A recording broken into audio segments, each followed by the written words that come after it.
To invite our honorary guest, Mr. N. Chidambaranathan, District Educational Officer, Private Schools, Thuthukudi District, to enlighten the young minds with his vast knowledge and wisdom. இப்பள்ளியினுடைய தாளர் doctor John Kennedy அவர்களே, இப்பள்ளியினுடைய முதல்வர் திருமதி balcony அவர்களே, நன்றியுரை சொல்ல காத்திருக்கும் பள்ளியின் துணை முதல்வர் ஜான் மேத்யூ அவர்களே, இங்கு மேடையில் வீற்றிருக்கக்கூடிய பள்ளியின் துணை முதல்வர்களே, பிஎம்சி கல்வி நிறுவனங்களிலிருந்து வந்திருக்கக்கூடிய முதல்வர் பெருமக்களே, பிஎம்சி ஆசிரியர் பயிற்றுனர் கல்லூரியிலிருந்து வந்திருக்கக்கூடிய முதல்வர் அவர்களே, பெற்றோர்களே, அன்பிற்கினிய மாணவ செல்வங்களே, அனைவருக்கும் எனது மாலை வணக்கத்தை தெரிவித்துக் கொள்கின்றேன். நான் கலை நிகழ்ச்சிகள் இருக்கிறதுனால நான் ரொம்ப நேரம் பேச விரும்பல. நான் ரெண்டு பாயிண்ட் மட்டும்தான் உங்கள்கிட்ட டிஸ்கஸ் பண்ண போகிறேன். 2 பாயிண்ட் டிஸ்கஸ் பண்ணிவிட்டு நான் உட்காந்துக்குவேன். நான் ஏற்கனவே டாக்டர் ஜான் கென்னடி நம்ம கரஸ்பாண்டன்ட் சார் சொன்னாங்க, மகாத்மா காந்தி வழியில் என்னை திருத்தி அப்படிங்கிறத பற்றி நமக்கு தெளிவாக சொன்னாங்க. நம்மளை திருத்திட்டோம் அப்படின்னா தன்னாலே சரியாயிரும். சார் சொன்ன பாயிண்ட்ல இருந்தே நான் பேசலாம்னு நினைக்கிறேன். என்னை திருத்தின்னு சொல்றப்போ 2 விஷயத்துல உங்களை திருத்திட்டோம் அப்படின்னா மிகப்பெரிய சந்தோஷம். இங்க உள்ள பெற்றோர்களுக்கு மிகப்பெரிய சந்தோஷம். பெற்றோர்கள் நான் சொல்றதை கேட்டீங்க அப்படின்னா, பிள்ளைகள் அந்த விஷயத்துல சரி பண்ணி கொண்டு வந்துட்டோம்னா நம்ம குழந்தையுடைய வாழ்க்கை மிக சிறந்ததாக அமையும். முதல்ல ஃபர்ஸ்ட் பாயிண்ட் என்ன அப்படின்னா, டெய்லி சாயந்தரம் வந்த உடனே பெற்றோர்களுக்கு மிகப்பெரிய ஒரு கஷ்டம் என்னன்னா, இன்னைக்கு நைட்டு என்ன கேட்பான் சாப்பாடு அப்படிங்கிறது தான் மிகப்பெரிய கஷ்டம். நூடுல்ஸ் கேட்பானா, பீஸா கேட்பானா, பர்கர் கேட்பானா, ஃப்ரைட் ரைஸ் கேட்பானா, சிக்கன் ரைஸ் கேட்பானா, எதை கேட்க மாட்டான். நம்ம தூத்துக்குடிக்கே உள்ள, நமது மண்ணுக்கே உள்ள, நமது தட்பவெட்ப நிலை நமக்கு சீதோஷ்ண நிலைக்கு ஒத்து வரக்கூடிய நமது தாத்தா பாட்டிலாம் நமக்கு செஞ்சு நமக்கு சமைச்சு நமக்கு நம்ம சாப்பிட்டு பழக்கப்பட்ட இட்லி தோசை கொடுத்தா சாப்பிட மாட்டான், சோறு கொடுத்தா சாப்பிட மாட்டான். பெற்றோர்களுக்கு எவ்வளவு பெரிய கஷ்டம் அப்படிங்கிறது தெரியும். முதலில் மாணவர்கள் ஆரோக்கியத்தை பேணுவது இல்லை. உங்க ஆரோக்கியத்தை பேண வேண்டும். அதான் நான் சொல்ல வர்ற ஃபர்ஸ்ட் பாயிண்ட். ஸ்கூலுக்கு நம்ம கொண்டு வர்றதும், வீட்டில் என் பையன் பக்கத்தில் உள்ளவங்கலாம் நூடுல்ஸ் கொண்டு வரான், நீ எனக்கு நூடுல்ஸே கொடுத்து விட மாட்டேன்ற வீட்டில் சண்டை போடுறான். நம்ம என்ன கொடுக்குறோமோ நம்ம வேலைக்கு தகுந்தவாறு, உடல்நிலைக்கு தகுந்தவாறு பெற்றோர்கள் கொடுத்து அனுப்புறத சாப்பிட்றது இல்லை. இன்னைக்கு விதவிதமான நோய்கள் மாணவர்களுக்கு வராம இருக்கிறதுக்கு காரணம், வந்துட்டு இருக்கிறதுக்கு காரணம் இதை மாதிரி ஃபாஸ்ட் ஃபுட் ஐட்டம்ஸை, சைனீஸ் ஐட்டம் நிறைய நம்ம வாங்கி சாப்பிட்றதுனால தான். இதை தவிர்த்து தூத்துக்குடி மாவட்டத்திற்கு நமது தட்பவெட்ப நிலைக்கு உகந்த உணவுப் பொருட்களை நமது தாத்தா பாட்டி அம்மா அப்பா உருவாக்கி வச்சிருக்கிறாங்க. அந்த உணவுப் பொருட்களை எந்த ஒரு குழந்தை கேட்டு வாங்கி சாப்பிடுதோ, அது உன் வாய்க்கு நல்லா இல்லைனாலும் பரவாயில்லை, உன்னுடைய பசியை போக்க வேண்டும், அவ்வளவுதான்.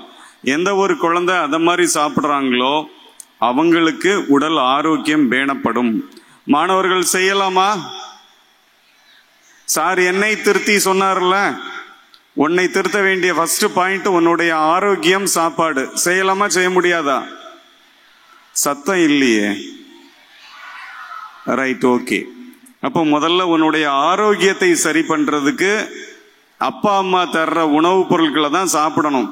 பெற்றோர்கள் இனிமே கேட்டா சொல்லிருங்க, உங்க ஸ்கூல்லே சொல்லியிருக்காங்க, நான் தர்றதுதான் கொண்டு போகணும்னு சொல்லியிருக்காங்க, இதை நீ கொண்டு போனா போதும்னு சொல்லிருங்க. இந்த மாதிரி ஃபாஸ்ட் ஃபுட் ஐட்டம், இதை மாதிரி நூடுல்ஸ், இதை மாதிரி இதெல்லாம் குளிர் பிரதேசங்கள்ல இந்த குளிரை தாங்குவதற்காக மைதாவினால செய்த உணவுப் பொருட்களை அவங்க சாப்பிட்டு பழகுனாங்க. நம்ம அது தேவையில்லை. அதனால அந்த ஆரோக்கியத்தை மாணவர்கள் பேண வேண்டும், பெற்றோர்களும் பேண வேண்டும். இது ஃபர்ஸ்ட் பாயிண்ட். 2வது பாயிண்ட், பெற்றோர்கள் காலையில ஸ்கூலுக்கு குழந்தைய அனுப்புறதுக்கு காலையில நீங்க அவனை தூக்கத்துல இருந்து எழுப்பி விடுறீங்க.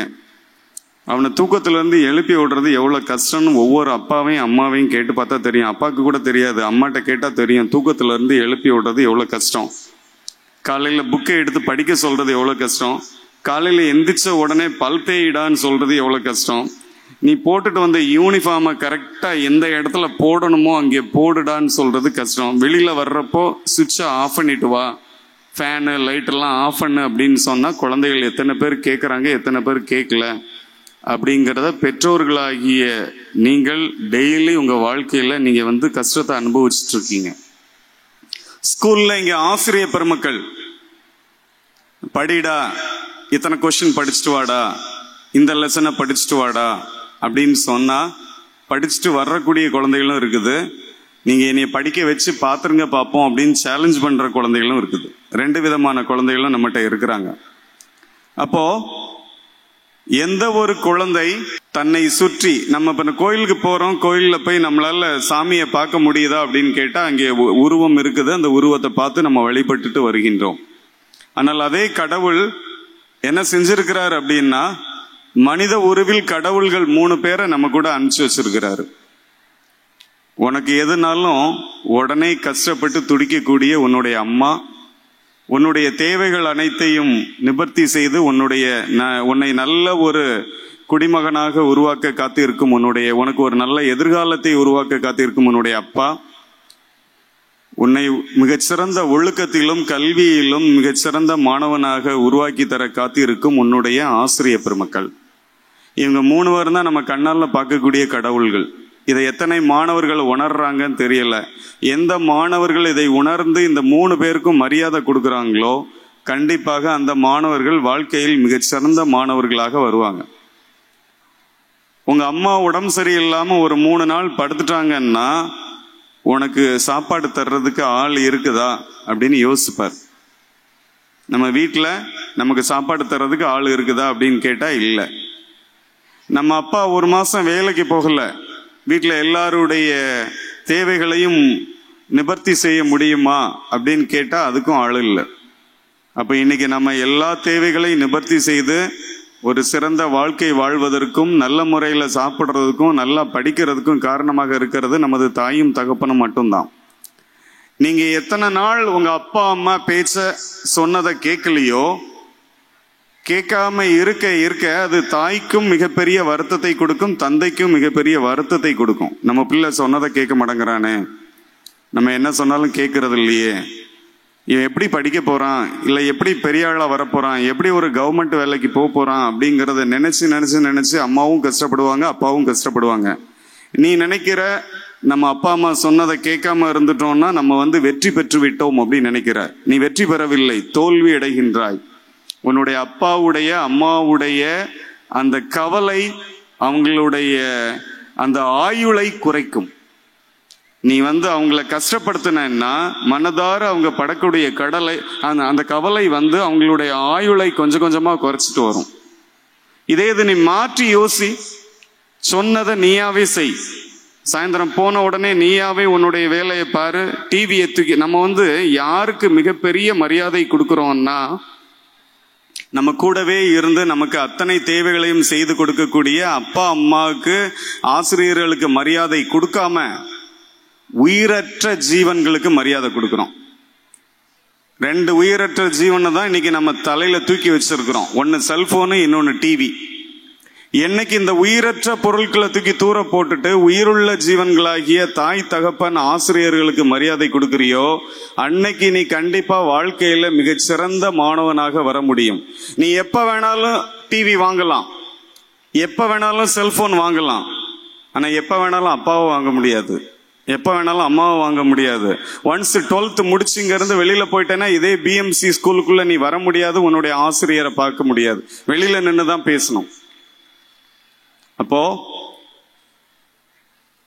என்னைக்கு அப்பா அம்மா பேச்ச கேட்கலையோ அன்னைக்கு அவங்களுடைய ஆயுள் குறைஞ்சுக்கிட்டே வருது, அவங்ககிட்ட கவலை அதிகரிக்கின்றது.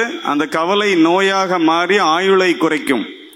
நீ மாற்றி யோசிச்சு என்னைக்கு உங்க அப்பா அம்மா பேச்ச கேட்கிறியோ, நீ அம்மா சொல்றதையும் கேட்டுட்ட அப்பா சொல்றதையும் கேட்டுட்ட, தன்னாலே புக்கை எடுத்து படிக்கிற, காலையில நீயாவே எந்திரிச்சிடுற, நீயாவே காலை கடன்களை முடிச்சிடுற, என்ன சொன்னாலும் செஞ்சிடுற அப்படின்னு வச்சுக்கோயேன்.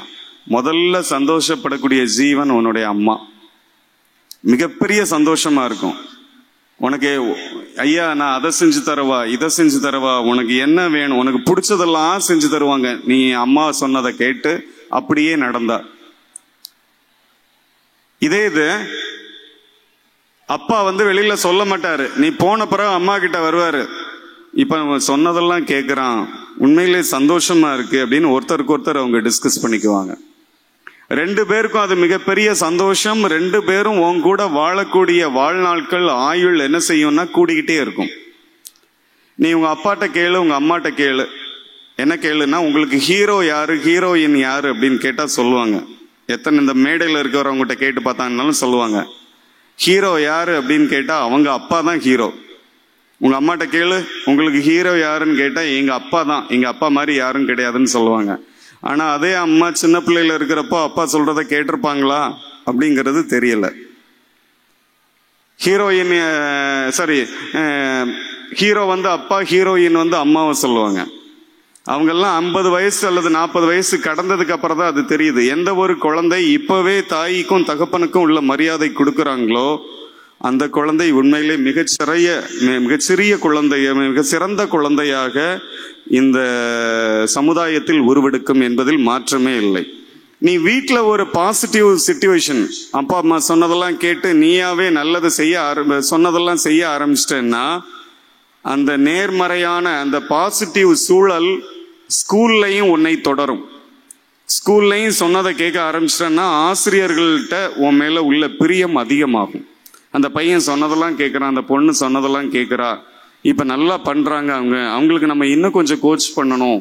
உங்கள் பெற்றோரை கூப்பிட்டு பேசுவாங்க, பெற்றோரை கூப்பிட்டு இப்போ நிறைய மாற்றம் வந்திருக்கு, குழந்தை நல்லா படிக்கிறா அப்படின்னு சொல்லி நம்ம அப்பா அம்மாட்ட கூப்பிட்டு சொல்லுவாங்க.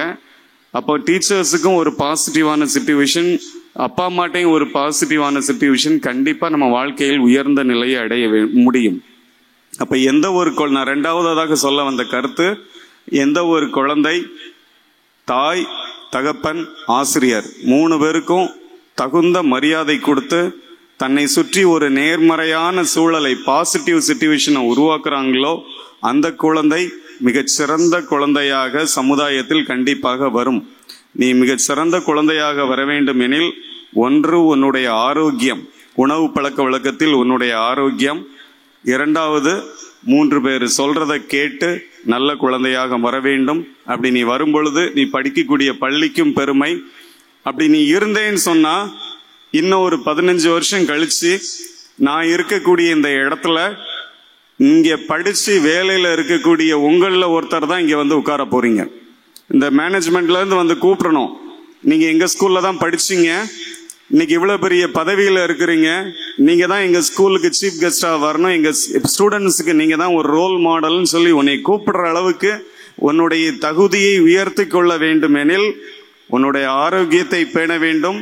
அப்பா அம்மா ஆசிரியர்களுக்கு உரிய மரியாதை கொடுக்க வேண்டும். ஒரு சிறந்த கல்வி நிறுவனம் இன்று தூத்துக்குடி மாநகரில் மிக ஒரு ஒழுக்கமான நல்ல ஒரு குவாலிட்டி ஆஃப் எஜுகேஷன் கொடுக்கக்கூடிய ஒரு மிகச்சிறந்த கல்வி நிறுவனத்தில் உங்க அப்பா அம்மா சேர்த்து விட்டுருக்குறாங்க. இந்த கல்வி நிறுவனமும் உங்களுக்கு தேவையான அனைத்து விதமான அந்த எக்ஸாம் சம்பந்தப்பட்ட டிசிப்ளின் சம்பந்தப்பட்ட அனைத்து இதையும் உங்களுக்கு அப்பப்போ சப்ளிமெண்ட் பண்ணிட்டு இருக்கிறாங்க. மிகச்சிறந்த மாணவர்களை உருவாக்கிட்டு இருக்கிறாங்க. இப்ப கூட நம்ம பிரைஸ் கொடுத்தப்ப பாத்தீங்கன்னா சென்டம், எத்தனை பேர் சென்டம் எடுத்திருக்கிறாங்க பாருங்க. அப்போ ஒரு சிறந்த கல்வியை கொடுக்கக்கூடிய நிறுவனத்துல நம்மளை கொண்டு நம்ம அப்பா அம்மா சேர்த்து விட்டுட்டாங்க. அந்த நிறுவனம் சொல்லக்கூடிய, அந்த ஆசிரியர்கள் சொல்லக்கூடிய, முதல்வர் சொல்லக்கூடிய, பள்ளியினுடைய தாளாளர் சொல்லக்கூடிய, கரஸ்பாண்டன்ட் சொல்லக்கூடிய அனைத்து அந்த விஷயங்களையும் மாணவர்களும் பெற்றோர்களும் உள்வாங்கி பள்ளிக்கு ஒரு ஒத்துழைப்பு கொடுத்து உங்களது குழந்தையினுடைய கல்வி தரத்தை உயர்த்த வேண்டும்.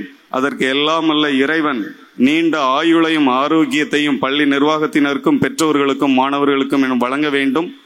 நீங்கள் தங்களது பள்ளியின் ரிசல்ட்டை உயர்த்தும் பொழுது எங்க மாவட்டத்தினுடைய ரிசல்ட்டும் உயரும். அதன் மூலமாக மாவட்ட நிர்வாகத்தினுடைய பெயரும் உயரும். ஆகவே மாவட்ட நிர்வாகத்திற்கு பெயரை உயர்த்தி தருவது இது போன்ற கல்வி நிறுவனங்களின் கையில் தான் உள்ளது.